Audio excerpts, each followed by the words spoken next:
Hello, everyone, and welcome to the Catty G podcast. The mission of my podcast is for all of us, listeners, guests, myself, to realize that we are really great and capable and able to be at our peak performance, and that we can even do more with this peak performance and our successes.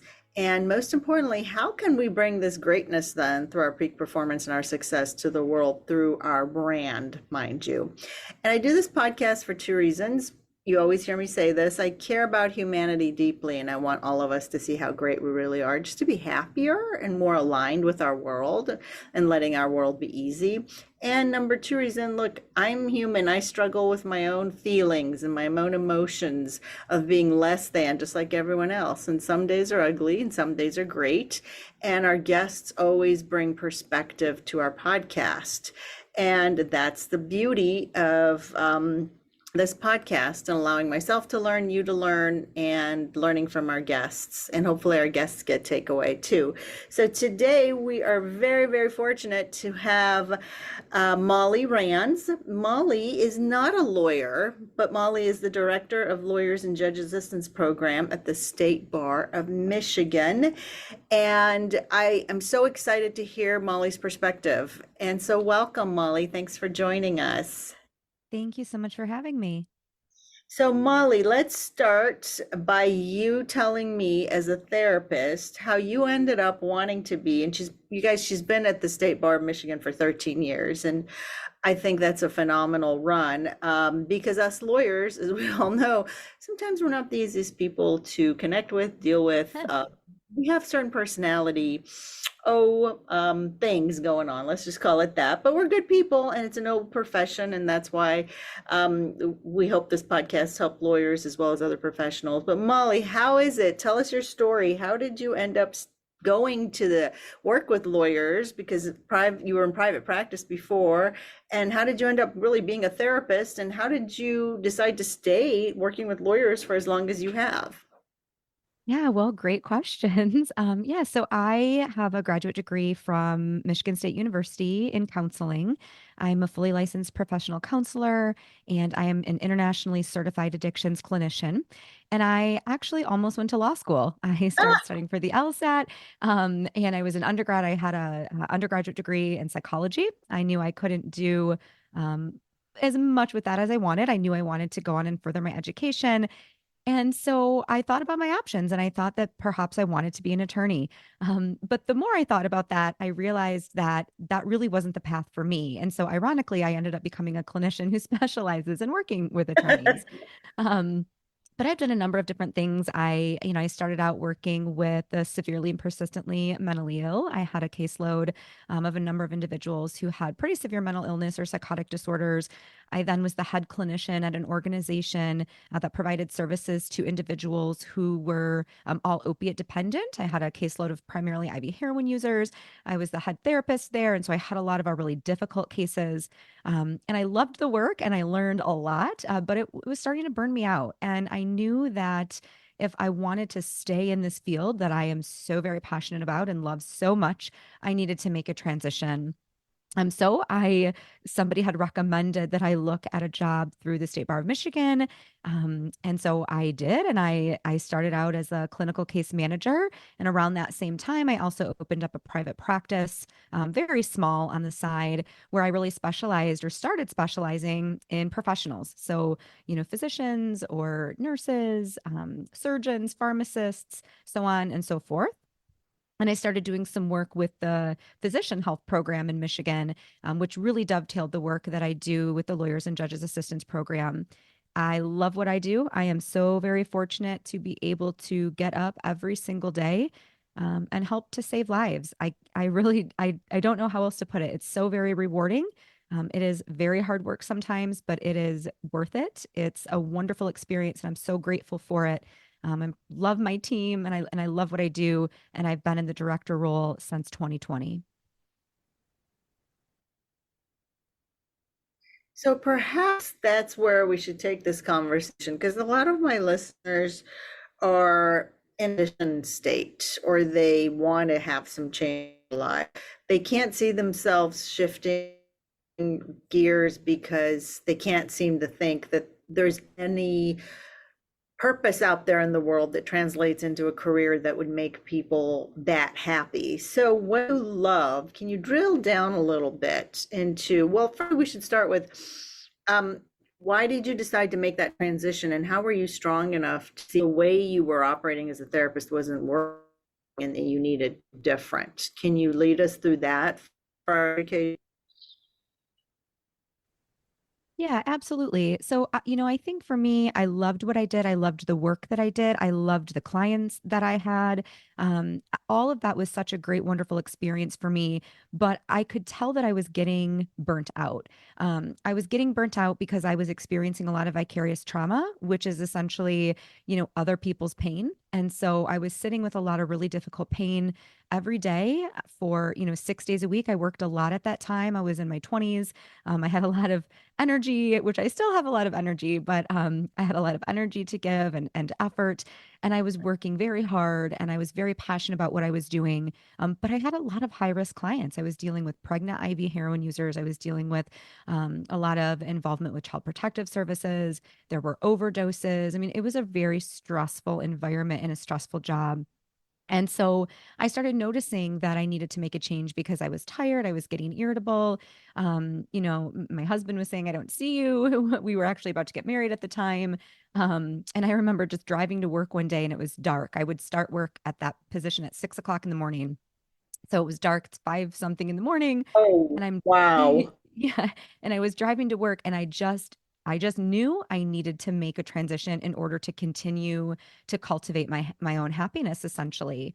I think a lot of people think that the job will make them happy or the raise or the house or the car, but we actually have a lot of scientific research that shows happiness actually causes those things. It's not those things that cause happiness. So if we're giving up our own personal um, endeavors to happiness because we need to grind it out at the job or, go above and beyond, that actually is not helping, science tells us. So what science tells us is that if we cultivate our own happiness, those things will come. Not if we achieve those things, we will be happy. And so I started realizing, it was time for me to make a change for myself so that all of the other pieces would eventually fall into place.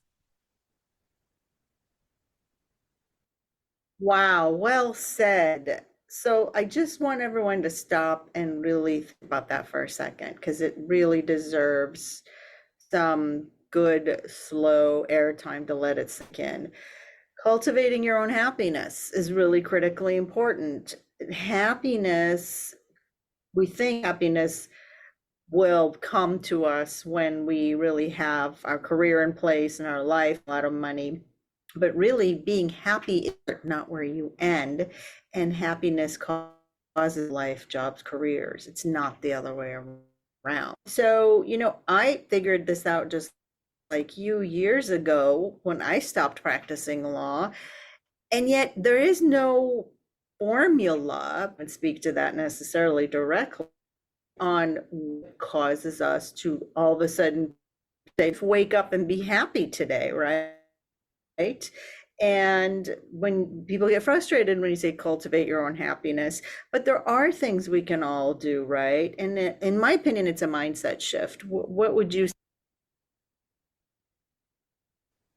Yeah, absolutely, Kadi. So, if we think about it, we know that about 40%, or I would say about 50%, excuse me, we know about 50% of a person's happiness is determined genetically from birth, right? So we think about that. We all know people that we would identify as, innately happy humans or, worriers or people that tend to run a little bit down. So kind of half the pie we have when we're born. Only 10%, and this has been studied over and over again, only 10% of our happiness is actually determined based upon our life circumstances that are outside of our control.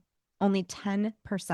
And when I learned this, I was absolutely floored, because I think it's really easy to identify our life circumstances as, the cause for unhappiness. But what that means is that 40% of our happiness is cultivated through intentional activity. So, mental or behavioral strategies that we can utilize to increase, right, our personal joy. And that really looks different from person to person. What gives people satisfaction can vary widely. And we know that happiness is really about satisfaction, a sense of satisfaction, and the experience of positive emotions. But if we think about what makes you happy or feel positively and what makes me happy and feel positively, those could be really different things. So it's about kind of figuring out what that is for you and really intentional activity to cultivate that, because we have a lot of control over the amount of happiness that we can cultivate for ourselves. I love that. That is so brilliant. Wise. And if anybody didn't have those stats, we'll type them up in the show notes so you have those stats.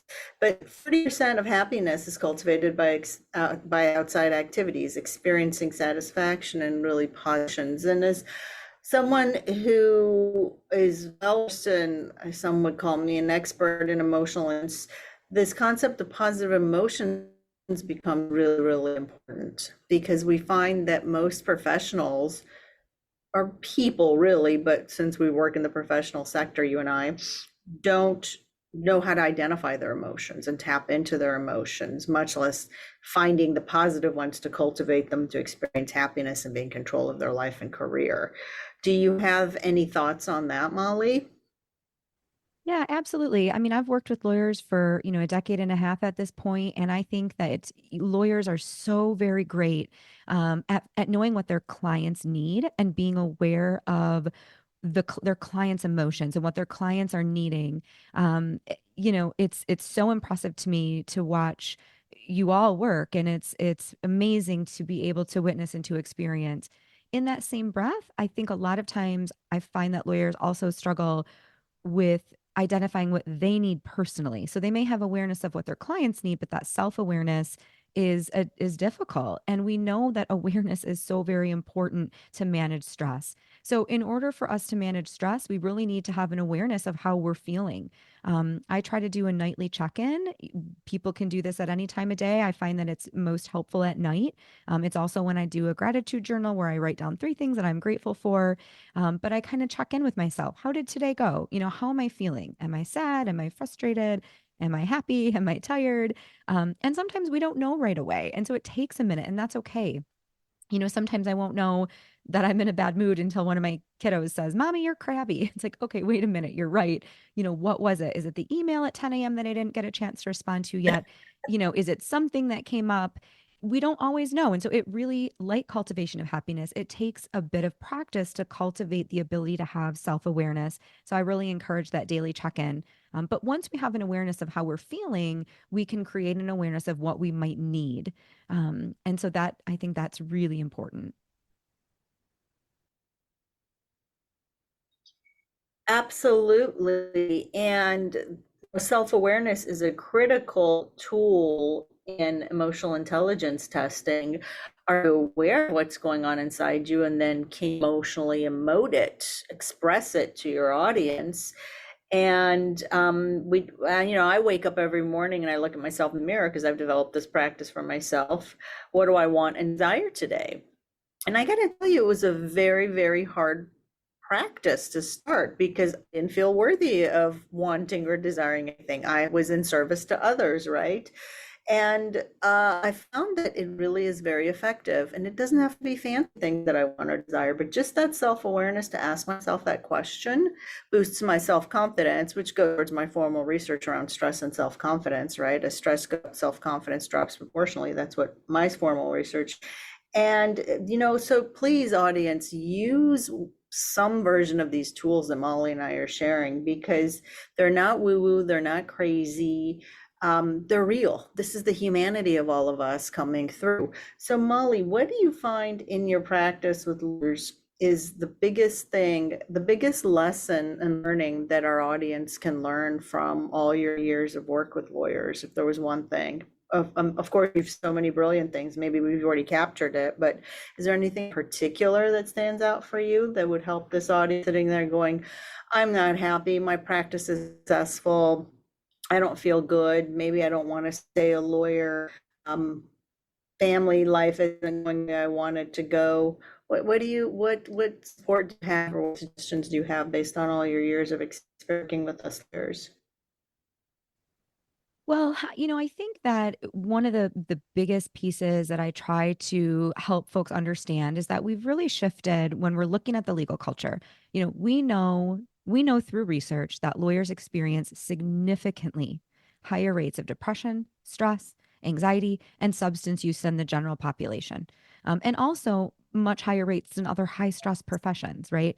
So we know these stats, we know this is accurate. And so we know that something has to be done in order to really save the profession and to, support our colleagues in living a life that they want to live. And I think a lot of the things that lawyers have to utilize on a day-to-day basis that make them really great lawyers can negatively impact them personally. And so, it's really like you mentioned that mindset shift, right? So if you are an attorney, you really need to be able to look at a situation and find every single thing that could possibly go wrong. But if I were to walk through the front door and look at my marriage and, identify all of the things that could go wrong or are going wrong, I probably would not still be married. So, it's really that shift from negativity to positivity. And, if you think about the negativity bias, which is essentially that our brains are much more inclined to process and remember negative information than positive information. So if I am on this podcast today and it runs, for 30 minutes and 29 of those minutes are really wonderful, but for 1 minute I stumble over my words or I say the wrong thing, if somebody were to ask me afterward, "Hey Molly, how did it go?" and I say, "Ugh, it was terrible." I lost my train of thought. I couldn't remember what I was talking about, despite the fact that that was 1 minute out of 30. That's where our brains tend to go. And that doesn't mean there's anything wrong with you. That's the human brain. We've studied this. We understand we have this tendency for negativity bias. Well, what we also need to know is that this is even more pronounced in lawyers. So, what's really important is that we recognize that being well is not just the absence of illness or the absence of impairment. Being well is not just not being depressed or not being sad. If I say, Kadi, how are you today? And you say, "Oh, I'm doing well." What does that mean? You got out of bed, you showered, got to work. Those are very important things to be able to do. But wellness is about thriving. And so if you don't feel you're thriving, you are able to, try to make things better, whether it be seeking out the support of a mental health clinician or other resources, using your state's lawyers assistance program, relying on the connections, family or friendships, really working toward thriving in the dimensions of well-being, help to reframe our thoughts from negative to positive and really combating that negativity bias that you were just talking about of, I'm not worthy for making a change. I can't do this. That's where the brain tends to go. And so we have to work really hard at changing the thinking to be more positive. Absolutely. And yeah, you're right. That's how we were trained in school to, the slippery slope, gray lines, right? We were taught to find all wrong. And so that really skews your view of the world. You're always looking for the deficits, the bad, and it create for women especially. I tend to think maybe this hasn't been your experience working with lawyers, but we're always fearing our physical safety, right? And that lack of safety probably adds a whole new realm. And I always say, the law is also based on precedents. So we're not really trained to think on creative, novel, innovative thoughts, which could make you very excited and make you proactively lean more towards a positive possibility in life. But when you look at the past and say, well, that's how it went, that's how the precedents went, or it didn't work out, then that doesn't really leave room for positivity and creativity. And is the mother of invention. I guess a lot of things came about through innovation. So anyway, my question was, what would be the first place you think lawyers should start when trying to deal with this? whether that means dealing with where they are or taking a first baby step to cultivate some version of happiness, stability.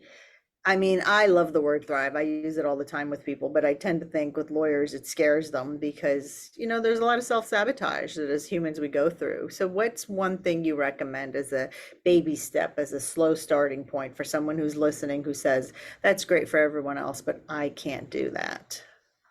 Yeah, absolutely. And I think, Patty, that it's hard because one of the benefits of the pandemic, which had so many negative consequences, but one of the benefits was that I think it helped us to shine a light on the importance of mental health.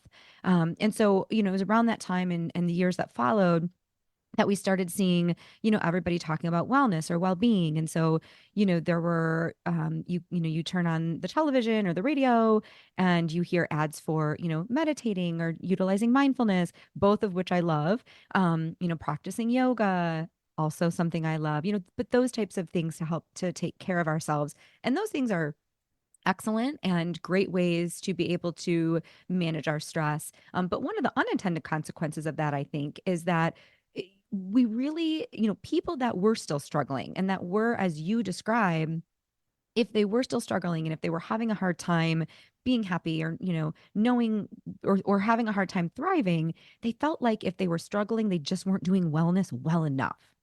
And that's not the case, right? Because a walk in the woods does not always is not going to fix depression all the time, or a hot yoga class in the morning is not necessarily going to completely turn around severe anxiety. So while these things are wonderful tools and I practice them and I preach them all the time, sometimes we need help. And so I, of course, will always ask people to welcome people to turn to their confidential lawyers assistance program if they're having any struggles with the things that you talk about. So you welcome people to talk to lawyers to talk about what's going on. That's I think where we stopped. Yep. So I always welcome people to contact their lawyers assistance program. The lawyers and judges assistance program at the state bar is a confidential program. And we have a staff of clinicians who specialize in working with lawyers and specialize in helping attorneys thrive both personally and professionally. And this is true for all states, not just Michigan, folks. And believe it or not, there's nothing wrong in seeking support. I think also as lawyers, because we support so many other people, we tend to think, oh, well, I've got my stuff together, or I shouldn't need help, or I should know better, I should do better, or no one needs to know, I can just stuff this down. And then what we see is that lawyers explode. So many of my clients come to me when they're on their last, like, they just can't take it anymore. And look, I am not a therapist. I don't play one on TV. I always say that to people, but people tell me I'm therapeutic because I put those business tools in their toolbox. And along with it comes a lot of healing that, hey, you can do this, you're confident. And oh, by the way, let's get you a therapist too, so that you can address those things that you feel are broken. And all the while we'll be building on to the future of what you want. So there's traction, there's momentum. So please, if you're listening to this and you're wondering if it's possible, it is. Great things are possible for you. You're meant to succeed. You're meant to thrive. It's a very noble profession, whatever profession you're in. If you're listening, we get a mixed audience here. If you're not a lawyer, that's fine too. You're probably looking to serve a purpose in the world, and you're able to, believe it or not. You just need to remember that whatever you do is worthwhile and take those steps to get there.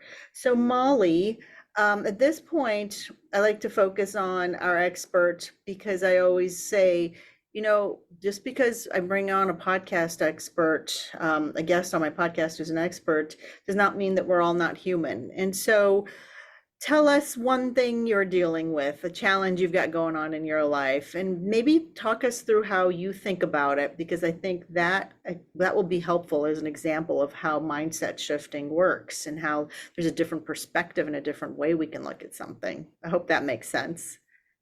Yeah, that makes perfect sense. So, yeah, I think my biggest challenge is really one that has been with me for a long, long time, because it's probably very much in my personality. But I would say my biggest challenge is really getting to places where I feel overextended or overwhelmed because I have a hard time saying no. I am a helper, as you mentioned. And I'm also very perfectionistic and with the things that I take on. And so I think that, this is also exacerbated by the fact that, quite honestly, I am able to get everything done and done pretty well. And so there aren't really any consequences externally aside from those experienced internally, which we know are, can be a stress. Overwhelm, and so all sorts of things. So I think that's really been historically my biggest challenge, you know, forever, as long as I can remember. And I really, I've done a lot of work on this, and so it's a lifelong work in progress. But the way I think about that is that I really have to recognize and accept the fact that other people's expectations are not mine, and they're really not my concern. And that does sound harsh. I don't mean it to be that way. But when you think about expectations, an expectation is really like a strong belief that something will happen, and or a belief that someone should do something or should achieve something. And what I try to think about is that these beliefs that others have may not be realistic because expectations are really based upon our own experiences, right? So the expectations I have are based upon my own experiences, my own triumphs and tribulations, my own morals, my own values. So when I have an expectation for someone, it really doesn't have anything to do with them. And so the inverse of that is that other people's expectations don't really have anything to do with me either. And so I think that's really how I try to walk through it and combat that need to be overextended and to be perfectionistic. And I just try to give myself grace whenever possible. Love that. What you're really saying is that you keep the focus on your internal locus of control so you can be in charge of your life and your responses rather than having it dictated by outside forces. At least that's what I hear. And I have this phrase that I always use with my clients and I say, stay in your yard or your lane, not your yard. That's somebody else's. Hmm. And that's not your stuff. That's somebody else's. And, we're human. We tend to respond to things, right? Like somebody Hmm. says something mean, I think, wise, educated, evolved way of thinking that I'm always going on to stop and say, hey, that comment might have felt very personal, or that timeline might have felt like, oh, I'm not being perfect enough. But that's really about that person. It's not about me. And they're probably doing that in other places of their life. So I'm the antagonistic or pity that, okay, well, I appreciate you and your perspective, and this is mine. And I find that helps with dealing with the perfectionistic side of got that too, believe it or not, surprise, and really managing my own expectations. That was very helpful. That really my own expectations are based on my experiences, and then I extrapolate them onto others, and that might necessarily not be helpful. Everyone's got to live their own life. And I think what you're saying is a very healthy perspective. Others' expectations are not mine nor my concern. That's self-care there. And I love the word selfish. I think selfish is a good, it's a healthy word. I think Hmm. in everyday vernacular, we've taken it to mean that we're not doing enough or being enough, giving enough. But I think with the goal that we are in society, we overdo things that have regrets and frustrations, and we can't verbalize and communicate well. I think being selfish is healthy for boundary drawing. So I Hmm. really appreciate you giving that example and how you work around it, because I think it's something that we all share in common. High achievers, top performers, when we talk about peak performance, we're always talking about how to peak, but be the cause of your life and not, the other way around where things are happening to you and you're the victim of it. And I think that's a very important part of it. So, Molly, if people want to get a hold of you, is that even possible? How can they connect with you? Absolutely. I would love for people to get a hold of me. My personal email for work is mrands, R-A, N as in Nancy, N as in Nancy, S as in Sam, at mishbar, MICHBAR.org. And my direct work line is 517-346-6336. And I welcome any and all conversation. Oh, thank you for sharing that information. Listeners, that go in our show notes. And any last thoughts, any words of wisdom to take us out? I'm just very grateful for the opportunity to, have been here today. And I thank you so much for having me on the show. And, I would just encourage people that, if you're having struggles, thriving in any way, shape, or form, it doesn't mean that you're not doing wellness well enough. It doesn't mean that something is wrong. Call the Lawyer's Assistance Program and we can talk you through it. Thank you, Molly. And to my listeners, I hope this content was supportive, helpful, useful, at least gave you a different way of looking at your world, a new perspective. Mull it over. If we were all brave enough to go through law school or any version of Mhm. higher education or whatever else we've weathered in our lives outside of education, education isn't even relevant to that part of the conversation, really. But my point is, you've weathered a lot of difficult things, and so you're a strong person. You're able to endure. Things can go your way. You just have to shift your focus, not self-sabotage if that's your thing, which as a human being, I think it's all of our things, and let the good flow to you and flow through you so you can be of service in your community, in your world. And hopefully the content today gave you a little bit of food for thought. And if you want to reach out to Molly, we'll put the information in the show notes, like I said. And until next time, Kati G out.